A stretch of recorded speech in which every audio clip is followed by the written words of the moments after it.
में प्रिय हो, आप सबको प्रभु यीशु मसीह के पवित्र नाम में VICC परिवार की ओर से सादर नमस्कार। खुदावंद यीशु मसीह के भक्त अच्छी तरह जानते हैं कि ये समय अंत का समय है, और ना सिर्फ खुदावंद यीशु मसीह के भक्त बल्कि सारी दुनिया के लोग जान रहे हैं कि ये अंतिम युग है। और इस अंतिम युग में बुराइयों का एक बड़ा भंडार है।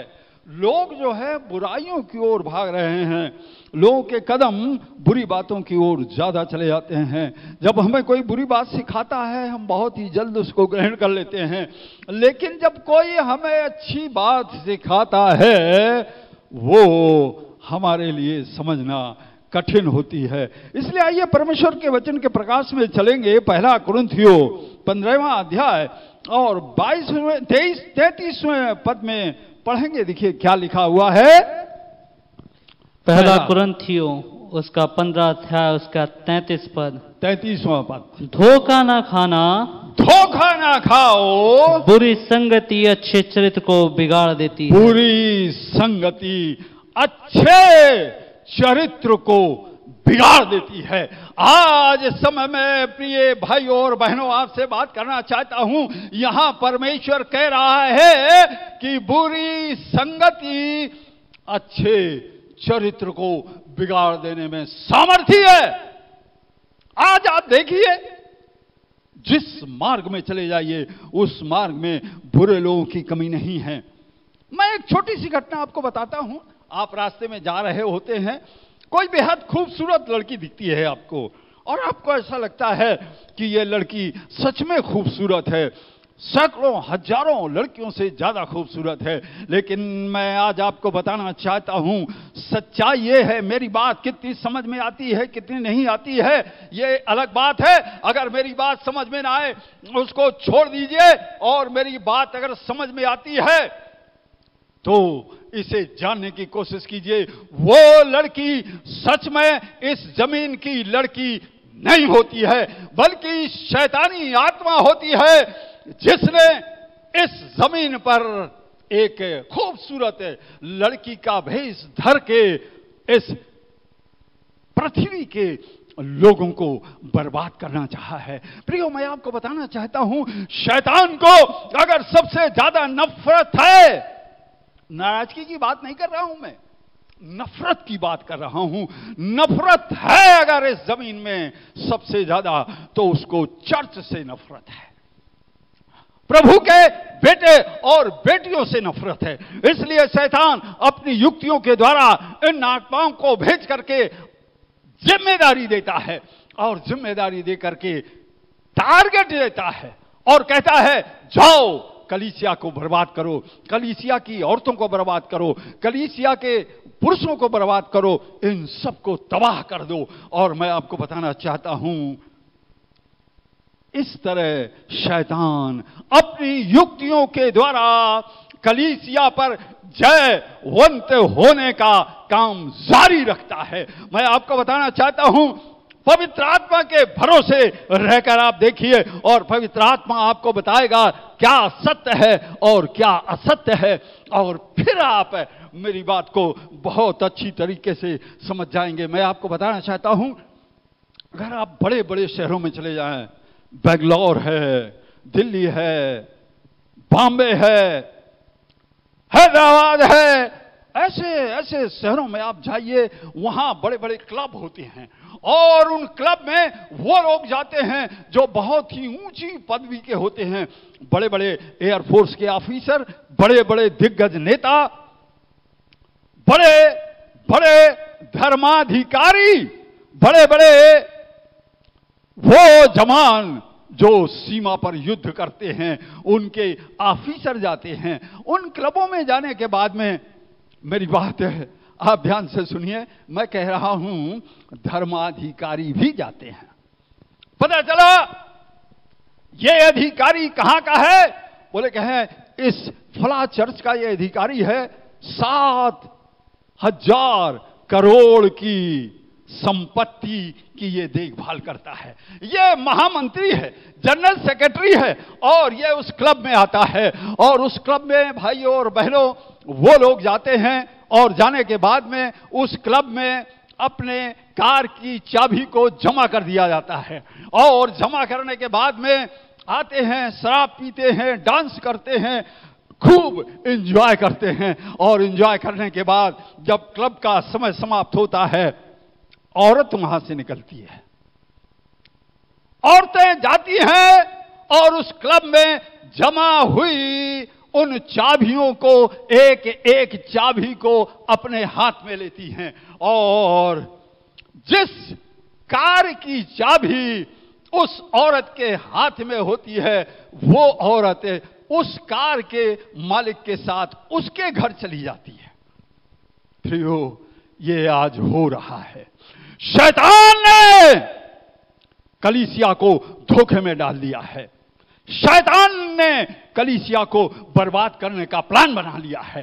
कलीसिया को नष्टाभूत करने के लिए वो रात दिन काम करता है। क्या आप रात दिन काम कर रहे हैं? क्या परमेश्वर की महिमा के लिए कुछ कर रहे हैं? परमेश्वर कह रहा है, भजन संहिता 1:1 में ऐसा लिखा हुआ है। मैं बहुत सारे उदाहरण आपको बता सकता हूं, लेकिन मैं ज्यादा समय हो जाएगा, इसलिए 2 उदाहरण ही काफी है आपके लिए कि शैतान किस तरीके से कलीसिया को बर्बाद करना चाहता है। भजन संहिता 1:1। भजन संहिता उसका पहला अध्याय उसकी पहली आयत। जी। क्या ही धन्य है वह पुरुष, क्या ही धन्य है वो पुरुष जो दुष्टों की युक्ति पर नहीं चलता, दुष्टों की ही युक्ति पर नहीं चलता। आज मैं आपको बताना चाहता हूं, परमेश्वर उस व्यक्ति को धन्य कहता है जो दुष्टों की युक्तियों पर नहीं चलता है, दुष्ट की बात को सुनता नहीं है। और आगे लिखा हुआ है, और ना पापियों के मार्ग में खड़ा होता, और ना पापियों के मार्ग में खड़ा होता, और ना ठट्ठा करने वालों की मंडली पे बैठता है, और ना ठट्ठा करने वालों की मंडली में बैठता है। ऐ प्रभु के प्रिय लोगों, आप बहुत से अर्थों को जानते हैं, लेकिन मैं यहां पे एक ही बात आपको बताना चाहता हूं। परमेश्वर कहता है पापियों के मार्ग में भी खड़ा ना होना। क्यों भाई खुदा बाप, पापी अपना जा रहा है, हमें क्या करना है? हम तो खड़े हैं चुपचाप। लेकिन प्रियो, परमेश्वर कहता है नहीं खड़ा होना है तो नहीं खड़ा होना है। No argument, follow to commandment of Lord Jesus Christ. क्यों? इसलिए उस मार्ग में एक पापी औरत निकलती है, उस मार्ग से एक पापी इंसान निकलता है, मर्द निकलता है। आप वहां खड़े होते हैं। एक दिन बात नहीं होगी, 2 दिन नहीं होगी, 3 दिन नहीं होगी, लेकिन एक दिन दुआ सलाम हो जाएगी। बस दुआ सलाम हुई, पापी लोग अपने चले गए, आप घर चले आए, दूसरे दिन आप फिर पहुंच गए। आज दुआ सलाम ही नहीं हुई, बल्कि आज वो रुक गया है, वो रुक गई है, आपसे बातचीत करने में थोड़ा सा समय दिया है, और इसके बाद गए हैं। इसके बाद तीसरे दिन का नंबर आता है, और ये पापी आपको अपने पाप में लगा देता है। इसलिए परमेश्वर कहता है धोखा ना खाओ, बुरी संगति अच्छे चरित्र को बिगाड़ देती है। और परमेश्वर चाहता है कि आप जानें कि जिन लोगों ने बुरी संगति का साथ दिया, इतिहास में क्या हुआ। 51-52 ईस्वी में सम्राट डोमिटियन, सम्राट क्लौदियस 51-52 ईस्वी में, यह इतना बुरा राजा था, इसने मसीहों को देश से निकाल देने का फरमान जारी कर दिया। समय दिया गया, इतने दिन में हमारे देश को खाली कर दिया जाए। और जो लोग खाली नहीं करना चाहते हैं, उनके लिए एक प्रोफार्मा जारी हुआ। बुरी संगति, उस राज्य में शासन करने वाले जो अधिकारी हैं, ऑफिसर हैं, उनसे आपकी दोस्ती है। उस ऑफिसर ने कहा, अरे तुम्हारा दिमाग खराब हो गया है, इसको अगर फार्म को भर दोगे तो इसमें कोई बुराई नहीं है, तुम सिर्फ यही तो कर रहे हो, ईसा मसीह का सिर्फ इनकार कर रहे हो, तुम कह रहे हो हम ईसा मसीह की आराधना नहीं करेंगे, बस इतना ही तो करना है। और शैतान ने कहा मौका है, मौके का फायदा उठा लो। अगर तुमने मौका का फायदा नहीं उठाया तो तुम्हें दंड का भागी होना पड़ेगा। और इस बुरी संगति ने आपके विश्वास को हिलाकर रख दिया और आपने फार्म को भर दिया और प्रभु का इनकार कर दिया। 64 ईस्वी में नीरो सम्राट ने पूरे रोम में आग लगा दी। एक कहावत है, कहते हैं और रोम जल रहा था और नीरो बंसी बजा रहा था, महल में आनंद मना रहा था, क्योंकि उस काम को नीरो सम्राट ने ही किया था। और प्रियो, मैं आपको बताना चाहता हूं, पूरा रोम देश 6 दिनों तक जलता रहा था। जिन ईसाइयों ने, जिन प्रभु के लोगों ने फॉर्म भरने से इनकार कर दिया, उनको देश से बाहर जाना पड़ा या उनको आग के हवाले होना पड़ा। परंतु मैं आपको यही बात समाप्त नहीं करता हूं। एग्जाम्पल तो मेरे पास बहुत हैं, पर मैं थोड़े ही देना चाहता हूं। 95 ईस्वी में दोमत्यान शासक हुआ। क्लेमेंस उस समय का बहुत बड़ा धर्माधिकारी था। क्लेमेंस से कहा गया तुम फार्म भरो और नहीं तो इस जीवन को तबाह होने से कोई नहीं बचा सकता। क्लेमेंस ने कहा no, I have decided I follow Jesus. I have decided I follow Jesus. No turning back, no turning back, no turning back, no turning back. उसने कहा no, it is not possible. मैं तो यीशु मसीह का हूं, यीशु मसीह का रहूंगा, यीशु मसीह का ही भजन गाऊंगा। और मैं आपको बता देना चाहता हूं, उस महापुरुष का, उस क्लेमेंस का सर कलम कर दिया गया, शहीद कर दिया गया। इसी तरह 156 ईस्वी में इस मरना के बिशप पॉलीकार्प के सामने यही मामला आया। बिशप साहब से कहा गया, बिशप साहब या तो यीशु मसीह का इनकार कर दीजिए और मौज कीजिए, राजा की तरह रहिए, राजघराने से आपको खर्चा दिया जाएगा। बिशप पॉलीकार्प ने कहा बिल्कुल संभव नहीं है, बिल्कुल संभव नहीं है। मैं तो यीशु मसीह का हूं और यीशु मसीह का रहूंगा। याद रखिए, बुरी संगति अच्छे चरित्र को बिगाड़ देती है। इस बुरी संगति ने, बड़े बड़े अधिकारियों ने पॉलीकार्प से कहा, अरे साहब आपका दिमाग खराब हो गया है, आपको सारी सुविधाएं दी जाएंगी, आपको ये फॉर्म भरने में कौन सी बुराई है, इसे भर दीजिए। बुरी संगति अच्छे चरित्र को तबाह करना चाहती थी, लेकिन वो बंदा यीशु मसीह का था। उसने कहा बिल्कुल संभव नहीं है और उसका भी सर धड़ से अलग कर दिया गया। 197 ईस्वी में अफ्रीका में ईसाइयों को काटकर लोग खा जाते थे। प्रियो, मैं आपको बताना चाहता हूं, दक्षिण अफ्रीका में आज भी आप देखिए श्राप वहां जारी है। वहां का आदमी काला होता है, एकदम काला भूत होता है। और अफ्रीका में गरीबी बहुत होती है। अफ्रीका विकासशील देशों में भी नहीं आता, गरीब देशों में से उसकी गिनती होती है। और वहां 197 ईस्वी में ढूंढा जाता था कहीं ईसाई मिल जाए, ईसा मसीह का इनकार करे तब तो जिंदा रहेगा, अगर नहीं इनकार करेगा तो उसको काट के खा जाएगा। और वहां के लोग उसे काट करके, भून करके या पका करके खा जाते थे। और ये बात मैं नहीं कह रहा हूं, 197 ईस्वी तक ये बात वहां जारी रही। और इसको बताने वाला इतिहासकार तरतुलियान है। और वो तरतुलियान जो बहुत बड़ा धर्मशास्त्री भी है, वो तरतुलियान जो अफ्रीका का बहुत बड़ा फिलासफर है, उसने इस घटना को बताया। और 202 ईस्वी तक उत्तरी अफ्रीका में सता होता रहा। और प्रियो, मैं आपको बताना चाहता हूं, जिन लोगों ने कहा यीशु मसीह मेरा प्रभु है, वो सब शहीद कर दिए गए। पर अब देखिए जो शहीद हो जाते हैं उनके साथ क्या होता है। प्रकाशित वाक्य 6वें अध्याय के 9 से 11वें पद को पढ़िए जरा, क्या लिखा हुआ है। प्रकाशित वाक्य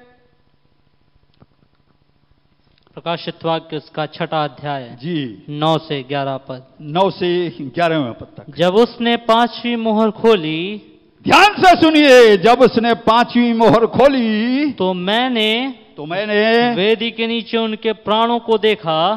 ध्यान से सुनिएगा, वेदी के नीचे, वो वेदी जहां सर्व शक्तिमान परमेश्वर मौजूद है, उस वेदी के नीचे जो परमेश्वर के वचन के कारण, प्रभु यीशु मसीह के कारण, उनके कारण जो उन्होंने कहा, यीशु के पीछे मैं चलने लगा, ना लौटूंगा, ये उनकी बात है, लिखा हुआ है। और उन गवाही के कारण, और उस गवाही के कारण जो उन्होंने दी थी, वध किए गए थे। उन्होंने बड़े शब्द से पुकार कर कहा, हे स्वामी, हे पवित्र और सत्य, तू कब तक न्याय न करेगा, और पृथ्वी के रहने वालों से हमारे लहू का बदला कब तक न लेगा। क्योंकि प्रभु, हमने तेरे नाम का इनकार नहीं किया है, इसलिए हमारी गर्दन काटी गई है। तब देखिए परमेश्वर ने क्या कहा, उनमें से हर एक को श्वेत वस्त्र दिया गया, हर एक को बेशकीमती श्वेत वस्त्र दिया गया, और उनसे कहा गया कि और थोड़ी देर तक विश्राम करो, जब तक कि तुम्हारे संगी दास और भाई जो तुम्हारे समान वध होने वाले हैं, जब तक कि तुम्हारे संगी साथी जो अभी वध होने वाले हैं, उनकी भी गिनती पूरी ना होले। प्रियो, हो सकता है उस गिनती में मैं आने वाला हूं, हो सकता है उस गिनती में आप आने वाले हैं, हो सकता है उस गिनती में आप आने वाली हैं। इसलिए परमेश्वर ठहरा हुआ है और उनसे कहा, मेरे प्यारे बेटे, मेरी प्यारी बेटी, चिंता मत करो, मेरी वेदी के नीचे आनंद मनाओ, और ये श्वेत वस्त्र पहनकर स्वर्ग दूतों से भी उत्तम दिखो, स्वर्ग दूतों से भी ऊंचे स्थान पर तुम्हें रखा गया है। बस थोड़ा सा इंतजार करो, अभी और भी आने वाले हैं। इसलिए प्रियो, मैं आपको बताना चाहता हूं, बुरी संगति अच्छे चरित्र को बिगाड़ देती है। बुरी संगति से बचें, बुरी संगति से बचने का प्रयास करें। मैं आपको बताना चाहता हूं, मेरे समझाने के बाद में मेरी शक्ति से आप इस काम से नहीं बच सकते, क्योंकि बुरी ताकत जो है ज्यादा ताकतवर है। बुरी शक्ति खींच लेती है अपनी ओर। मैंने आपको कुछ छोटे से उदाहरण बताए हैं, बहुत सारे उदाहरण बता सकता हूं। बुरी संगति से बचने की जरूरत है, पर एक काम मैं आपके लिए प्रार्थना कर रहा हूं। संत पौलुस आपके लिए प्रार्थना करता हुआ कहने लगा, पहला थिस्सलुनीकियों 5 अध्याय के 22वें से 24वें पद में क्या लिखा हुआ है। पहला थिस्सलुनीकियों 5वां अध्याय 23वां और 24वां पद। शांति का परमेश्वर, सुनिए ध्यान से, शांति का परमेश्वर आप ही तुमसे पूरी रीति से पवित्र करे, आप ही तुमको पूरी रीति से पवित्र करे, और तुम्हारी आत्मा और प्राण और देह हमारे प्रभु यीशु मसीह के आने तक पूरे और निर्दोष सुरक्षित रखे। पूरी सुरक्षित और निर्दोष रखे। प्रिय संत पौलुस ने प्रार्थना की, मैं भी प्रार्थना कर रहा हूं और डंके की चोट से कह रहा हूं, आपका प्राण, आपका देह, आपका आत्मा प्रभु यीशु मसीह के दिन तक सुरक्षित रहेगा। कब? जब आप उसके आदेशों का पालन पाएंगे। जैसे कि मैंने 2-4-6 उदाहरण दिए हैं, इन संतों ने प्रभु का इनकार नहीं किया, आदेशों का पालन किया और उनकी आत्माएं वेदी के नीचे हैं, स्वस्थ खूबसूरत मलमल के सफेद कपड़े पहने हुए हैं। इसलिए अगर हम चाहते हैं कि हमारे जीवन में ज्योति आ जाए तो एक ही काम करें, बुरी संगति से दूर बने रहें। इसलिए प्रभु आप सबको आशीष दे। जय मसीह।